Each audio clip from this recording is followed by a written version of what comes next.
నమస్తే. నేను ముంబైకి చెందిన శ్వేత నాయుడు.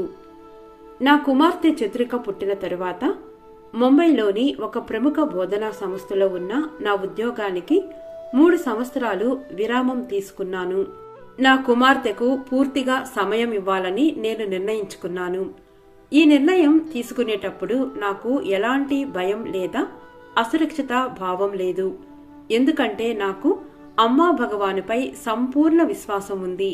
ఆమెకు 3 సంవత్సరాలు పూర్తయ్యాక నేను మళ్లీ సేవను ప్రారంభించాలని నిర్ణయించుకున్నాను. అదే సమయంలో ఇంట్లో స్వర్ణయుగ దేవాలయ ప్రక్రియను కూడా ప్రారంభించాను. ఆ సమయంలోనే నవగ్రహ హోమం సమీపిస్తోంది.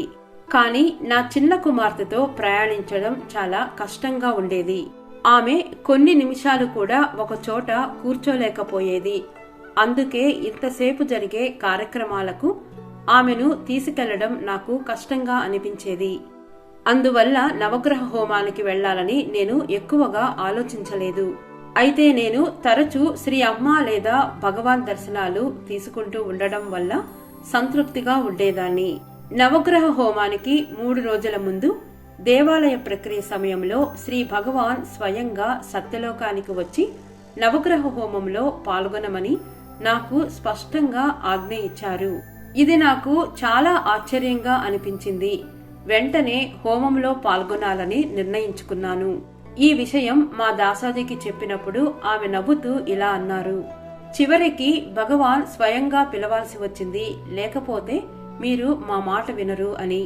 నా కుమార్తె చతురిక జాతకాన్ని ఒక జ్యోతిష్య నిపుణుడైన భక్తుడికి పంపాను. ఆయన ఎంతో ఆనందంతో స్పందించి, ఎన్నో సంవత్సరాల తర్వాత ఇంత ఆధ్యాత్మిక శక్తి ఉన్న జాతకాల్ని చూశానని చెప్పారు. సత్యలోకానికి రోడ్డు మార్గంలో మా ప్రయాణం దాదాపు 17 గంటలు పట్టింది. కానీ చిన్న ప్రయాణంలో కూడా స్థిరంగా కూర్చోలోని నా కుమార్తె ఈ ప్రయాణమంతా ప్రశాంతంగా సంతోషంగా గడిపింది. 3 రోజుల హోమంలో కూడా ఆమె ఆనందంగా పాల్గొంది. హోమం జరిగిన తరువాత నా వృత్తి జీవితంలో ఒక గొప్ప మార్పు వచ్చింది. నేను మళ్లీ బోధన ప్రారంభించాలని ప్రార్థించాను.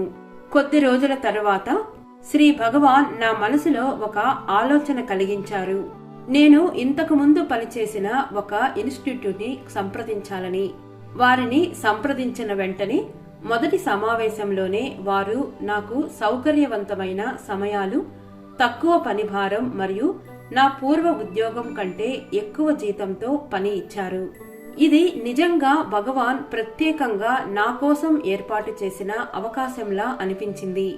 ఇంకొక అద్భుతం నా కుమార్తె చతురికకి జరిగింది. 3 సంవత్సరాల పాటు ఆమె తీవ్రమైన జలుబు మరియు రాత్రివేళ శ్వాస తీసుకోవడంలో ఇబ్బందితో బాధపడేది.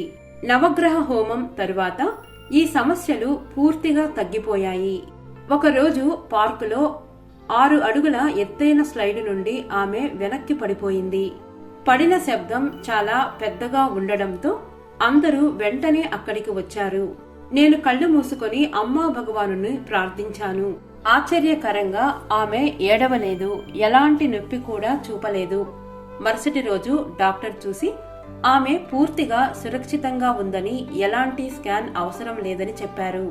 ఈ శక్తివంతమైన అనుభవాల కారణంగా, అలాగే ఇది శ్రీ భగవాన్ ఆజ్ఞ కావడంతో అప్పటి నుండి నేను ఒక్కసారి కూడా నవగ్రహ హోమాన్ని భౌతికంగా హాజరు కావడం మిస్ కాలేదు. కొన్ని సంవత్సరాల తరువాత ఒక జ్యోతిష్కుడు నాకు శ్వాసకోశ మరియు ఉదర సంబంధిత తీవ్రమైన ఆరోగ్య సమస్యలు రావచ్చని చెప్పారు. తర్వాత జరిగిన నవగ్రహ హోమంలో నేను దీనిపై ప్రార్థించాను. కల్కి ఆజ్ఞలో శ్రీ భగవాన్ చెప్పారు, నా జాతకం ఇప్పటికే నవగ్రహ హోమం సమయంలో మారిపోయిందని, ఆ సమస్యలు తొలగిపోయాయని.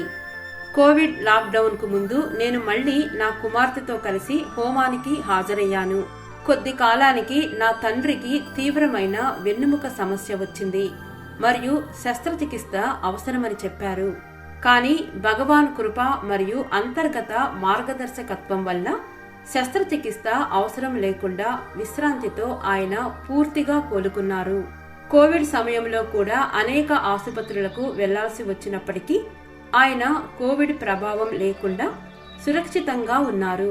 ఇది అంతా శ్రీ అమ్మా భగవాన్ కృప మరియు రక్షా కవచం రక్షణ వల్లే జరిగింది. అపారమైన కృతజ్ఞతతో మా జీవితాల్లో ఎప్పటికప్పుడు కృప రక్షణ మరియు అద్భుతాలను ప్రసాదిస్తున్న శ్రీ అమ్మా భగవాన్ వారి దివ్య పాదాలకు నా నమస్కారాలు.